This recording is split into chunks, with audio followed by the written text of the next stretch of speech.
Alright gang, this is free-handed. 6 o'clock in the morning, no coffee yet. I'm tired. But I want to take a minute and show you guys what I collected last night. Now I'm a huge Molly Hatchet fan. 1, for the album art.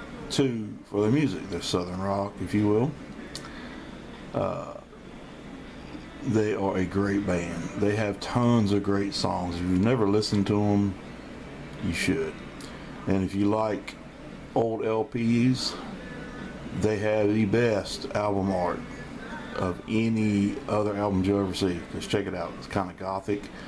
As a kid, this is the kind of, I was just attracted to these album art, all the album art of Molly Hatchet. But I wasn't familiar with Molly Hatchet until one afternoon. My friend and I were going somewhere, and his oldest brother or older brother had a 73 Grand Torino, a gold one.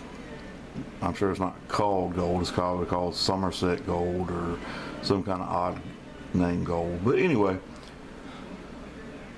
we get into the car and his brother pulls out an 8-track, sticks it in, and yeah, it still had an 8-track. And this was not, it was a 73 Torino, but it was like it was the 80s, and just don't remember the exact year. Now, as a kid, we didn't get to listen to a lot of the stuff I listen to now from the 70s and 80s. It was always mostly old stuff from the 60s and 50s, or country music, or gospel. How many of you remember the Florida Boys on Sunday morning watching the gospel singing Jubilee? Oh Lord, a song, the opening song of that show is still in my head. Let's get back to Molly Hatchet. So before we go, his brother's fidgeting with the 8-track player trying to get to the song. And that song, well, let me step back. If you've never experienced 8-track player, you need to just try it one time. They were a nuisance to be polite. So anyway, he finds the song. It was Flirting with Disaster. And I had no idea who it was, but I was hooked to that song. Now, we rode somewhere, I forget where we went, and listened to a lot of that album. And the album was Flirting with Disaster. And it's like, man, I could not get over this. This group is just awesome. Then I think that's when I found my genre of music. I end up going to town with my mom, because every Saturday we had the same routine. We all loaded up in the car and went to run errands. And I remember it was either Woolworths or Gibson's that we was walking around as kids and looking at the records, and there was these Molly Hatchet albums, and I remember the album artwork of one. I don't remember exactly which one it was. I really want to say it might have been this one, but I can't be sure because they have so much artwork that is just awesome. I wanted that particular album because when I heard who Molly Hatchet was and I heard their music, and then I loved the artwork, but of course my mom wouldn't let me because she pretty much based her opinion about artists on their artwork and all that stuff, or the album's covers, or what she heard, like when the Eagles were satanic and Kids were Knights in Satan's Service and all that, and say, Mom, Gene Simmons is a Jewish guy, he's not satanic. Anyway, that's what we had to live with. It was sad. Whenever we discovered rock and roll, it was like the most amazing thing in the world. Anyway, I had an opportunity to pick up 2 Molly Hatchet albums. This is their first one from 1978.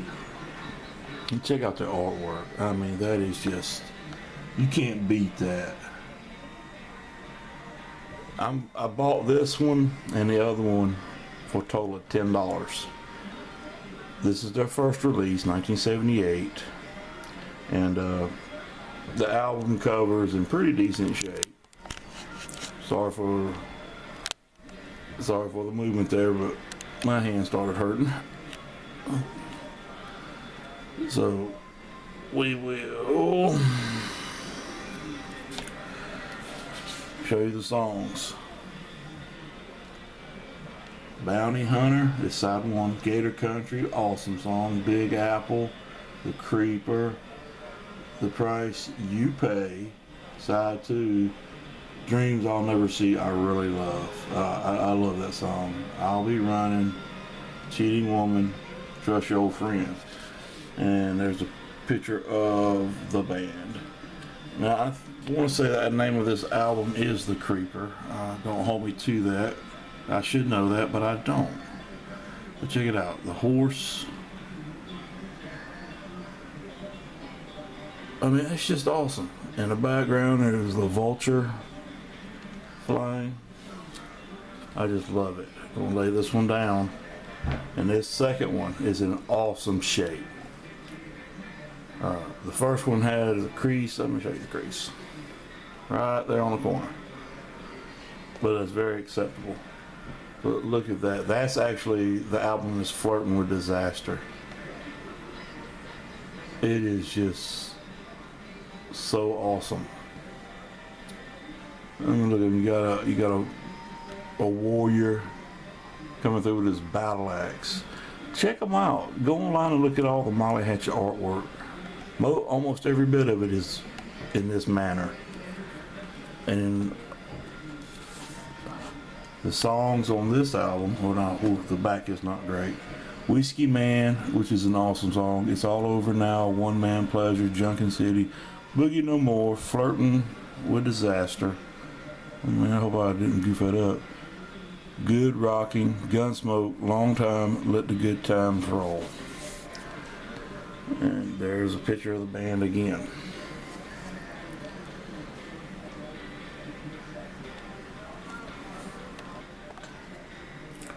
Now I'm going to try to get all the other albums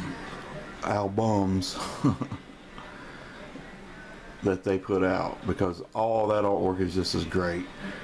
I'm not going to rush in to get them. I'm just going to pick them up when I see them, because trying to find Molly Hatchet albums at decent prices, sometimes you can, because people